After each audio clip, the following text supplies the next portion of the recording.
कहानी की शुरुआत होती है रंज और नीन से, जो इंटीमेट हो रहे थे। लेकिन तभी रंज की माँ कॉल करती है और हम व्यूअर्स को पता चलता है रंज इतनी देर से सपना देख रही थी, लेकिन सच में उसकी माँ ने कॉल किया था। तो कॉल उठाने पर उसकी माँ बताती है कि वो उनके घर के बाहर है। तो रंज जल्दी से उसकी माँ को घर के अंदर ले आती है, पर अंदर आते ही रंज की माँ नीन की इंसल्ट करती है, क्योंकि नीन ना तो रंज के जितना मेहनत करती है और ना ही घर का कोई काम करती है, और अब तक वो सो भी रही है। उनके बेटी के लिए ब्रेकफास्ट तक नहीं बनाया। और इतना कुछ सुनने के बाद रंज फिर भी जब नीन की साइड लेती है, तब किंग उसे समझाती है कि उसकी बीवी इतनी भी अच्छी नहीं है और रंज को ये मान लेना चाहिए कि उससे शादी करने का डिसीजन गलत था। पर रंज अपनी माँ को समझाती है कि वो काम करती है और आज हॉलीडे है, तो वो इतनी सुबह उठकर क्या करेगी। लेकिन किंग जब और ज्यादा चिल्ला रही थी, तब नीन नीचे आके किंग को समझाती है कि उनकी बेटी उससे प्यार करती है।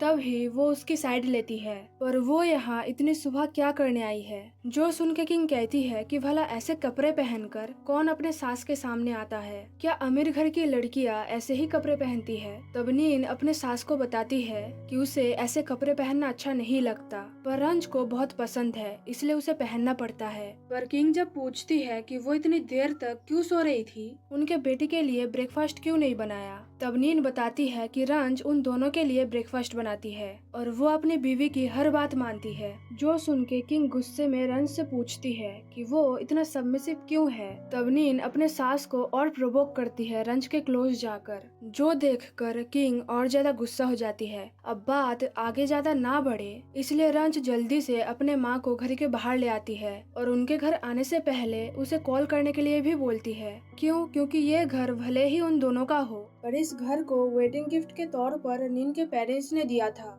तो एक तरीके से इस घर पर उसका कोई हक नहीं है। पर किंग जब कहती है कि लड़ाई नीन ने पहले शुरू किया था, तब रंज अपने माँ को समझाती है कि नीन ने पहले कुछ भी नहीं किया और यही वजह है कि वो नहीं चाहती कि उसकी माँ इस घर में आए। और ऐसे ही जैसे तैसे करके रंज अपनी माँ को घर भेज देती है और नीन से पूछती है क्या वो उसकी माँ से लड़ते हुए थक नहीं जाती। तब नीन बताती है कि वो उन दोनों से थक चुकी है और उसकी माँ उससे ऐसे बिहेव इसलिए करती है क्योंकि रंज उनको कुछ भी नहीं बोलती है, चाहे वो नीन को कितना भी इंसल्ट क्यों ना करे, कितना भी रूड क्यों ना बिहेव करे, पर रंज हमेशा चुप रहती है। और शायद इसीलिए नीन को अपने लिए लड़ना पड़ता है, ताकि किंग को कुछ तो समझ आए कि वो जो भी करती है वो कितना गलत है। और इतना कुछ सुनने के बाद रंज जब कहती है कि उसे एक पीसफुल लाइफ चाहिए, तब नीन गुस्से में कहती है कि जब वो बुढ़ी किसी को शांति में रहने नहीं दे रही है, तब रंज शांति में कैसे रह सकती है। जो सुन के रंज नीन पर चिल्लाती है।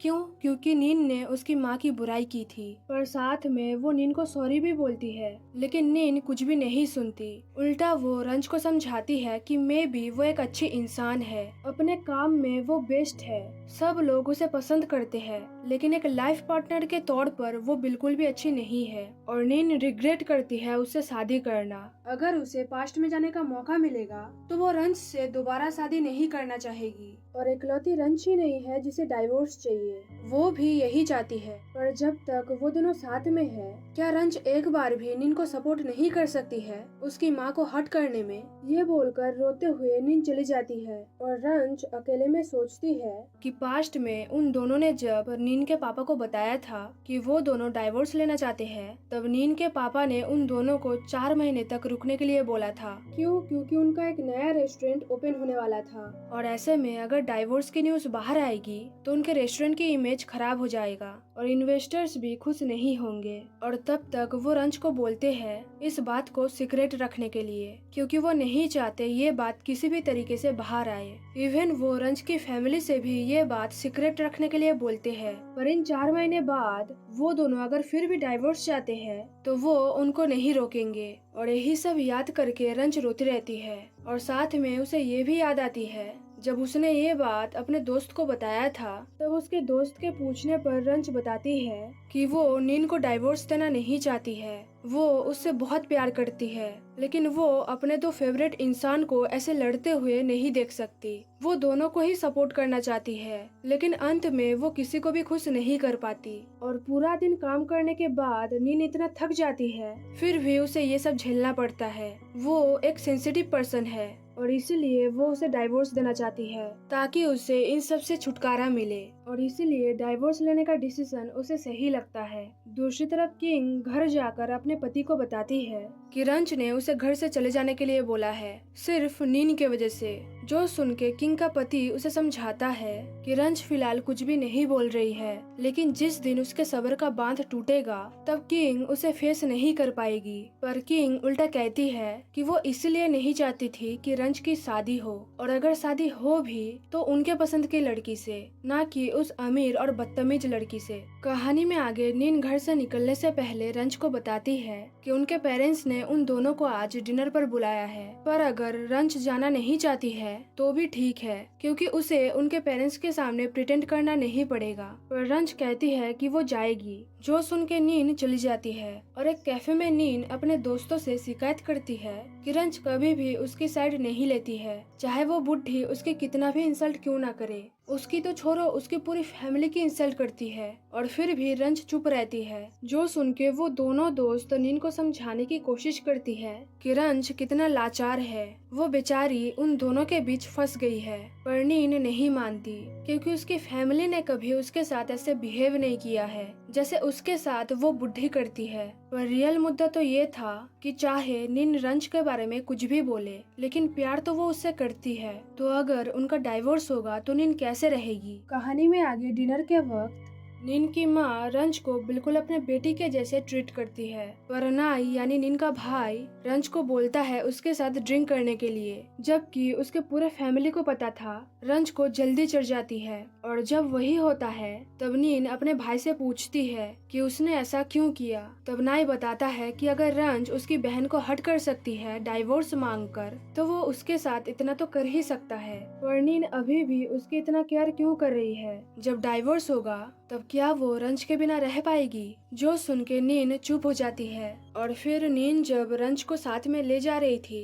तब रंच ये सोचकर खुश होती है कि नीन अभी भी उसकी कितना ख्याल रखती है, जो कि सच था। पर नीन रंच को समझाती है कि वो उसे डांट रही है, ना कि उसकी केयर कर रही है।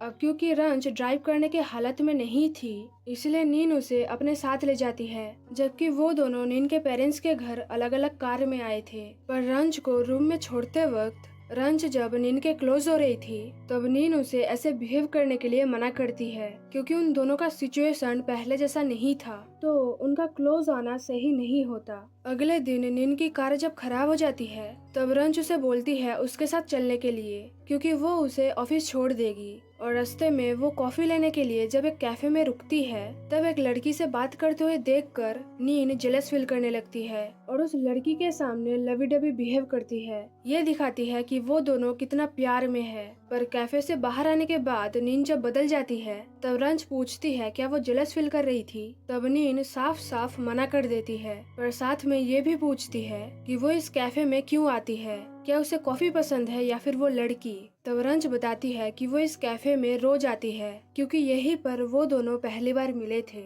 जो सुन के नीन उस कैफे को देखती रहती है। कहानी में आगे नीन जब रंच को उसके कैबिन तक छोड़ने जा रही थी तब एक कॉलीग उन दोनों की तारीफ करती है और साथ में ये भी बोलती है कि वो दोनों उसके लिए एक आइडियल कपल है। जो सुन के वो दोनों खुश होकर चले जाते हैं। और फिर रंच जब कहती है कि वो शाम को नीन को लेने आएगी तब नीन उसे ये सब करने के लिए मना करती है, पर रंच समझाती है कि वो दोनों एक आइडियल कपल है, तो उन दोनों को वैसे ही बिहेव करना चाहिए। और इधर ऑफिस में सारे एम्प्लॉयज रंच के बारे में गॉसिप करते हैं कि रंच उनकी बॉस इसलिए बनी है क्योंकि उसने सीईओ की निस से शादी किया है, वरना कोई उसकी रेस्पेक्ट क्यों नहीं करता। और मीटिंग्स में वो इतना चुप क्यों रहती है, उसके पास कोई टैलेंट नहीं है, बस उसके एम्प्लॉयज से सारा काम करवाती है। और इतना कुछ सुनने के बावजूद भी रंच किसी को कुछ भी नहीं बोलती, मगर सब डर के मारे वहाँ से भाग जाते हैं जब रंच को वहाँ पे देखते हैं। आगे रंच जब नीन को अपने साथ डिनर पर ले जाती है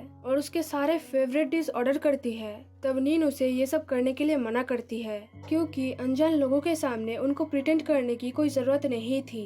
पर रंच जब कहती है कि डाइवोर्स से पहले वो नीन के साथ अच्छी मेमोरीज बनाना चाहती है तब नीन बताती है सारी अच्छी मेमोरीज तब खराब हो गया था जब रंच ने उससे डाइवोर्स मांगा था, तो अब ये सब करके कोई फायदा नहीं है। और फिर दोनों ही घर जाकर रोते रहते हैं। अगले दिन नीन जब ब्रेकफास्ट करने के लिए नीचे आती है तब वो देखती है कि रंज ने उसके लिए ब्रेकफास्ट बनाया है और साथ में एक नोट भी था जिसमें लिखा था कि शायद नीन उसकी फेस देखना नहीं चाहती है, इसलिए वो जल्दी ऑफिस जा रही है, जो कि बिल्कुल सही था क्योंकि नीन उसकी फेस देखना नहीं चाहती थी और इसीलिए ब्रेकफास्ट करते हुए वो रोती रहती है। कहानी में आगे किंग और उसके दोनों दोस्त जब नीन को शॉपिंग मॉल में देखते हैं तब किंग के दोनों दोस्त नीन को बोलते हैं अपने सास के लिए एक स्कार्फ खरीदने के लिए, जो सुन के नीन उन तीनों के लिए कुछ न कुछ खरीद देती है और साथ में अपना क्रेडिट कार्ड भी देती है ताकि वो तीनों एक रेस्टोरेंट में जाके डिनर कर सके। पर ये देखकर किंग बिल्कुल भी खुश नहीं थी,